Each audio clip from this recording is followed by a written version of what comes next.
What's up guys, Miss Pass here, back with another Star Wars Galaxy of Heroes commentary video, and today I have got some wicked awesome exclusive content for you. That's right, R2-D2, max geared and ready to show off. Now, unfortunately I am missing one Zeta, but that's okay. We'll talk about his abilities in a second. For right now, his stats. He is a fast little droid, which is very nice. You can easily get him up over 200 speed with some decent mods.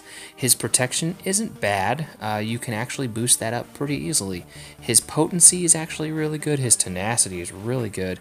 His crit chance is a little low, but that's not terrible. Essentially, R2's base stats at gear maxed 7 stars are pretty decent, which is to be expected of a character of his legendary status. The gear to get him to gear max is going to be a little bit of a pain in the butt, but his basic attack is called Electroshock Prod. It deals physical damage to a target enemy with an 80% chance to stun for 1 turn. This attack deals 30% more damage to burning targets. We'll talk about burning in a second. With the Omega, you do get the additional 15% stun chance, so without the Omega, it is only a 65% chance to stun. An Omega well spent. His first special ability is called Smokescreen. You are able to target an ally who will gain foresight and advantage for 2 turns, and all other allies will gain stealth for 2 turns. R2-D2 will gain 40% turn meter.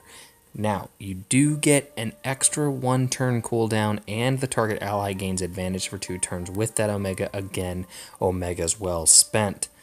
His third ability, also a special ability, is called Improvise. It deals special damage to all enemies and inflicts burning for 3 turns. This attack can't be evaded. Now, burning is a negative status effect, a new one, exclusive to R2, similar to Shock as it was to Emperor Palpatine. Burning severely reduces the enemy's chance to evade, which is extremely handy. Again, a -1 cooldown, and the burning duration is increased by 1 with the Omega. Again, Omega's well spent. Combat Analysis is his first of 2 unique abilities that R2-D2 has. While R2-D2 is active, all allies gain 10% critical chance and 10% accuracy. Very helpful against that dodge meta. While R2-D2 is active, whenever a light side ally scores a critical hit, dispel all debuffs on them. That is what is gained through the Omega, or rather, the Zeta. The Zeta on this ability is extremely useful. Whenever a light side ally scores a critical hit, cleanse all debuffs. That is awesome. Very awesome. R2's last ability, also another unique, is Number Crunch.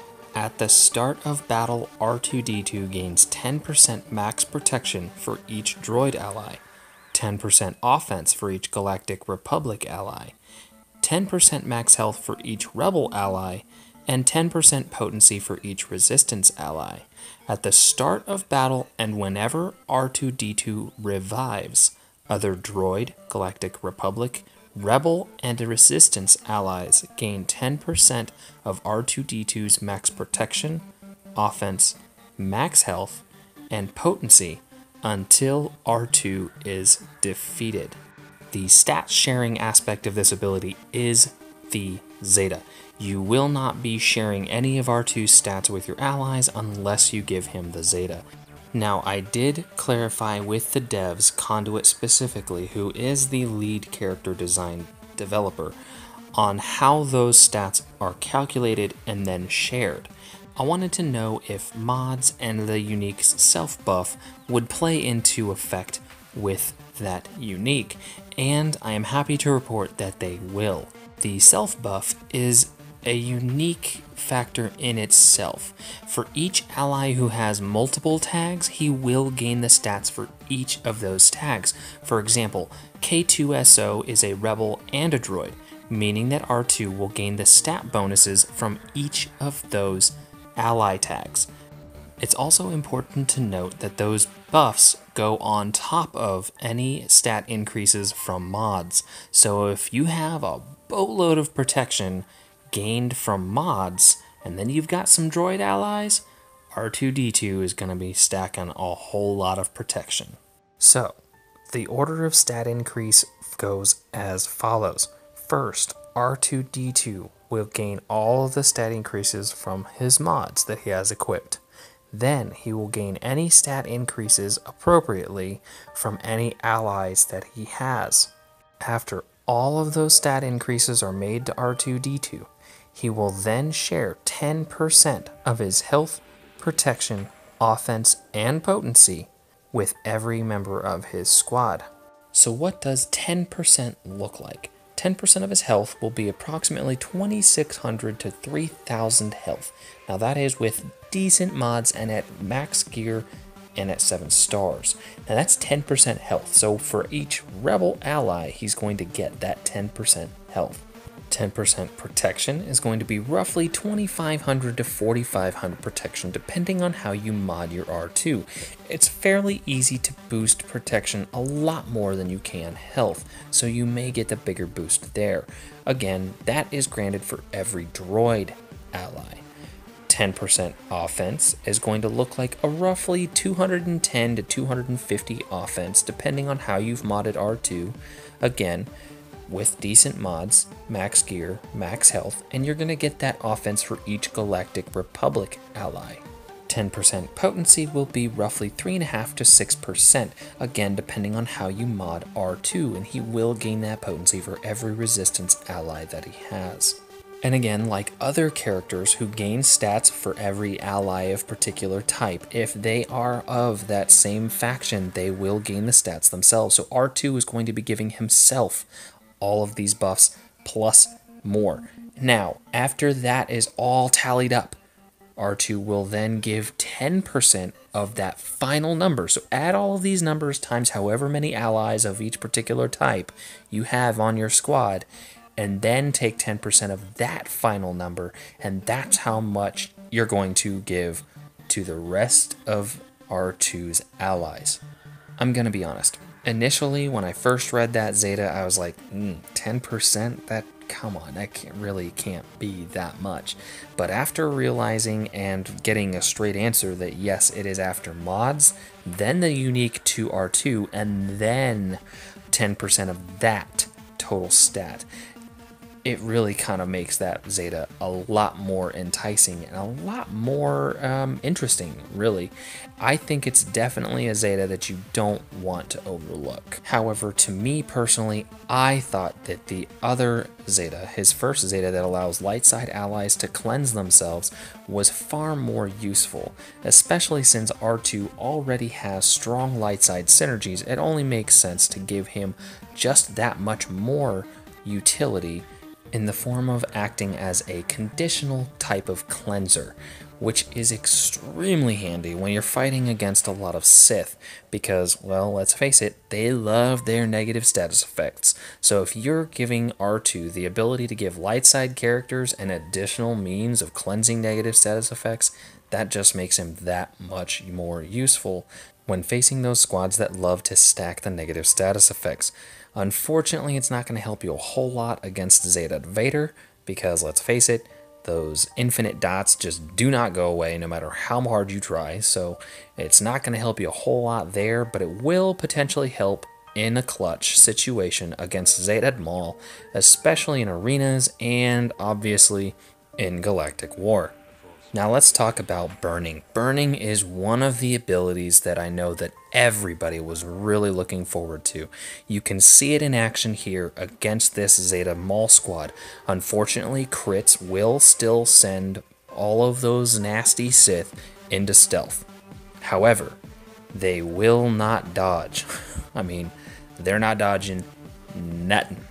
Absolutely nothing. How often do you see Kylo Ren swing out his friggin' AoE and hit everybody on a Maul squad? It never happens. You never see that.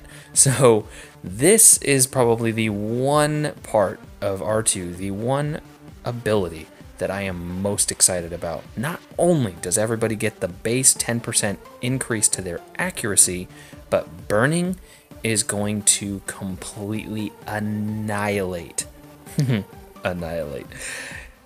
mole squads. It just is. It's going to completely flip the tables on mole squads. And it doesn't only help against mole. Unfortunately, against this Rex squad, you're going to see Rex cleanse it off, but you aren't going to see a lot of dodges. Now, unfortunately, burning will not override foresight.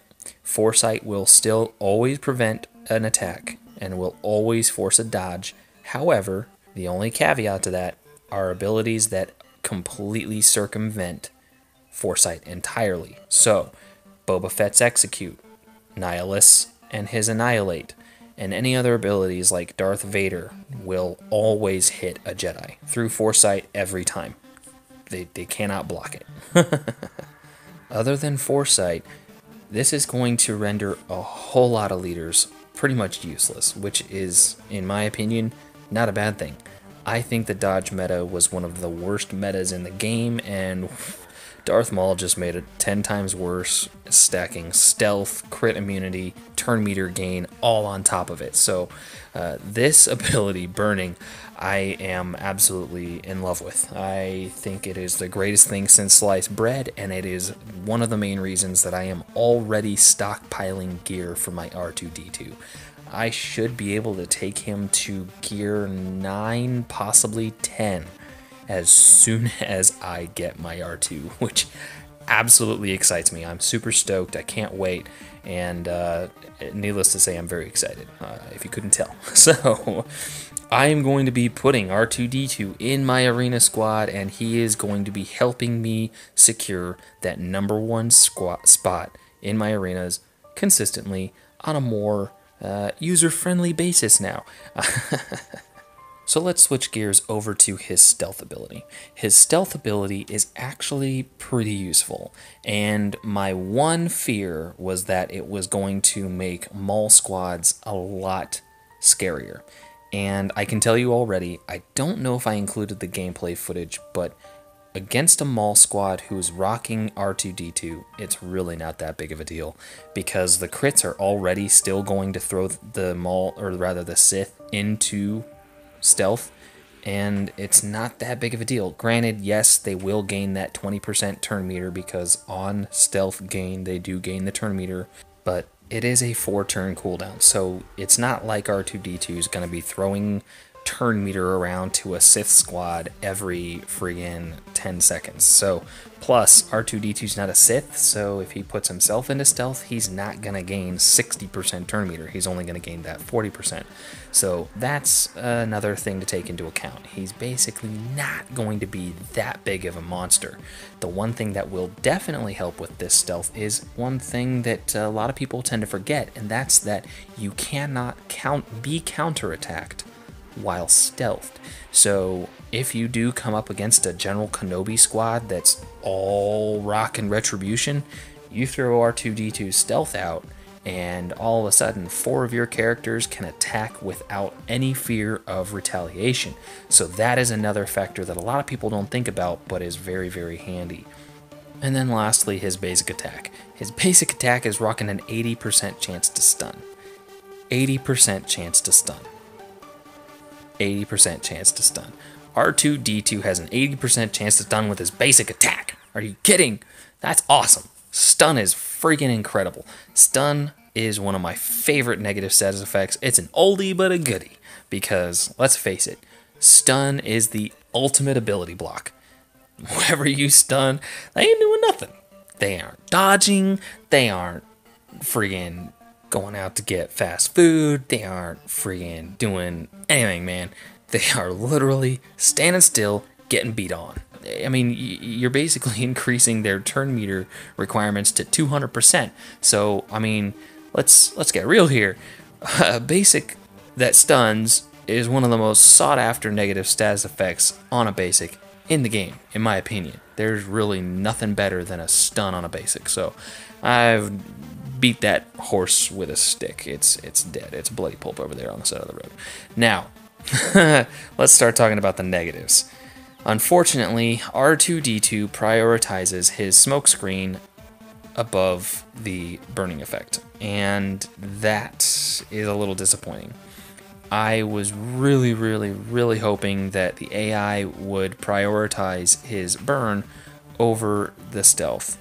The reason for that is, unfortunately, it's almost impossible to outspeed a Sith squad. So your R2 is at an extreme disadvantage. He is extremely susceptible to getting force drained by Nihilus, which is going to increase the cooldown on his abilities before he even gets a chance to use any of them, which means that he's going to have to wait one additional turn before even using any of his special abilities. Now, if that means that he's waiting one additional turn to get even one special ability out, that means he's going to be waiting 2 additional turns, and that's if he doesn't get force drained again, which is extremely possible with a Sith squad. I mean, you get your Darth Nihilus, your enemy Darth Nihilus dodges 2 attacks, 3 attacks, and he's gaining 60, 70, 80% turn meter. Well, he's not going to gain 70, he's going to gain 20, 40, 60, 80% turn meter, and if he strips a buff, he reduces the cooldowns on force drain, and then force drains again, and now you're looking at an R2-D2 who's not going to get the freaking burn off for like 2, 3, 4, 5 turns if you have bad RNG. So on defense, R2 prioritizing this smokescreen is obnoxious. It's ridiculous. It completely defeats the whole purpose of R2 in my opinion. So on defense, a Maul squad is going to be able to smoke an R2 squad no problem whatsoever. They probably won't even get burn applied to them, which in my opinion is just ludicrous. It annoys me quite a bit, if you can't tell. So I am not very excited about the fact that, that is where the priorities lie with R2. I really hope that they fix that, and I understand that there was a reason behind it, and the reason behind that was the possibility of an infinite damage loop between a Zeta Finn lead and an R2-D2. Now, if Poe exposes and R2-D2 goes and he reduces his cooldowns because he's hitting exposed enemies, he could potentially burn over and over again, and it's just going to cause problems. But the chances of that actually happening, let's talk about numbers here. RNG. We love to talk about Darth Maul, and after you've killed 2 enemies and you've got Darth Maul on your squad, your Darth Maul, he's now got like a 50-60% chance to dodge. So where's the problem in that? Oh, and by the way, when he finally does get to attack, oh yeah, he's going to be gaining 25-50% of his turn or health back because, surprise, yeah, he's Darth Maul. So you want to talk about infinite loops? How about the infinite dodge loop on Darth Maul? Let's fix that before we're worried about R2-D2 causing an infinite burn loop. Let's get real here. Let's make R2-D2 actually effective on defense. That's the one thing that everybody wants, is a character who rocks on offense and rocks on defense. We already have the problem with Kylo Ren, who can't hold his own on defense because he never uses or takes advantage of his Zeta. So, that's one of the biggest factors, is that, you want your characters to be effective on defense as well as offense. Now, this battle right here was pretty clutch. Arnold T101, he went and he maxed out all of his troopers, man, and it was a lot of fun to face his troopers because they're incredible. That's something that you are definitely going to have to go and watch, because Arnold T101 was pretty much the only one of us who actually went and focused on his troopers, and man, they are good. So you're going to definitely want to catch his video on all of his troopers. So what about R2's synergy with other light side squads? Obviously with Rebels, you saw earlier under a wedge lead with Chirrut, Baze, and Wiggs, he's surprisingly effective as long as they don't get hit, because they are still kind of squishy under a wedge lead. you are going to be doing a lot of damage. And you're definitely going to be extending the life of your team just a little bit more, because you'll be able to force a little bit more attention onto bays, which is extremely useful. Unfortunately, I wasn't able to capture any gameplay of R2 underneath a resistance squad, but I mean, we were talking about that infinite dodge loop there. Under manual control, you know, there's a possibility of, you know, the infinite burns, but that really depends on RNG, so I'm not really too worried about that. So honestly, under resistance lead, I think I talked to, I think it was either Mobile Gamer or McMole2, who actually tested R2-D2 under a resistance squad, and it really wasn't that impressive. So you can try it. I mean, if you got maxed out resistance, by all means, try it out. See if it works for you. You know, maybe we didn't do something right, or one of us had bad mods, you know, and mods can make a big difference in the outcome of a match. So don't be afraid to tinker with R2 in a plethora of different squads if you've got resistance or whatever. As for Jedi, he kind of fits with Jedi, but not as well. One of the most popular Jedi leads is a Zeta Qui-Gon Jinn. Unfortunately, not being Jedi, R2 is not going to get the foresight at the beginning of each match and whenever an ally, enemy, or character dies. So, the foresight gain is pretty much limited to if you have a Zeta battle meditation from Yoda. A lot of players intend on replacing Yoda on their squad with R2, or at least that seems to be the idea that I've seen. So if you are replacing Yoda with R2, unfortunately you're not going to have that battle meditation rolling around. So that is something that you'll have to take into account there.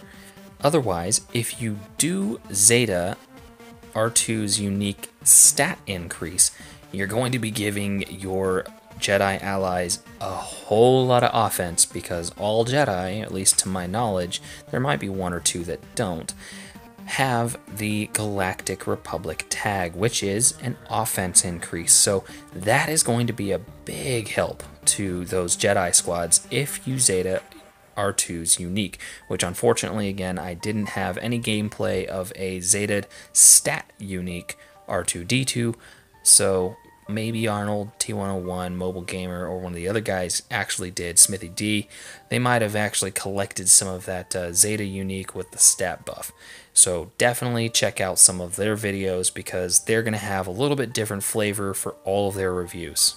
At the end of the day, though, my favorite squad to run R2 under was my Rex lead anti-Sith meta, and I even tried throwing in Chirrut Imwe in there by himself without bays, tossing in Nihilus, basically the squad you see on screen right now, and I found this squad to be incredibly useful and incredibly effective, especially considering the fact that with a unique Zeta on his light side allies cleansing negative status effects, you're going to have just one more way for Rex, R2, Chirrut, and General Kenobi all to cleanse negative status effects. Right there, boom, R2 cleansed.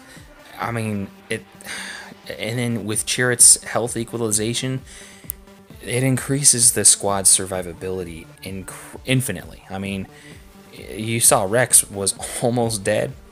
Nope. Not today. And without the dodge, this Sith squad just falls. I mean, bye-bye Nihilus. No dodge for you today. Now, granted, the first time they get crit, they are going to get the stealth, which means they're not going to get crit anymore. I mean, I'm not going to be able to crit Sith Assassin or Darth Maul there, but they won't be dodging because they're burning. So, you know, that right there really makes this squad so much more awesome. I mean, it was awesome. R2 makes the Maul meta a joke, and it makes beating those squads so much better. Words cannot express how satisfied I am with R2. I am an eternal skeptic. I from the get-go was not sold on Gar Saxon or the Imperial Super Commando, and unfortunately I still am not impressed. But R2-D2, man, even despite his shortfalls, I mean, he has like zero dark side synergy. He is, in my opinion, legendary. I think he fits the legendary bill. I am very excited to collect my R2, very excited to gear mine up, and I hope you all feel the same. I know this video was a little long, but as always, guys, thanks for watching. Like, favorite, subscribe. Follow me on Facebook, hit me up on Twitter, join my Discord server, and we can talk about R2. Alright, guys, take it easy, and I will catch you later.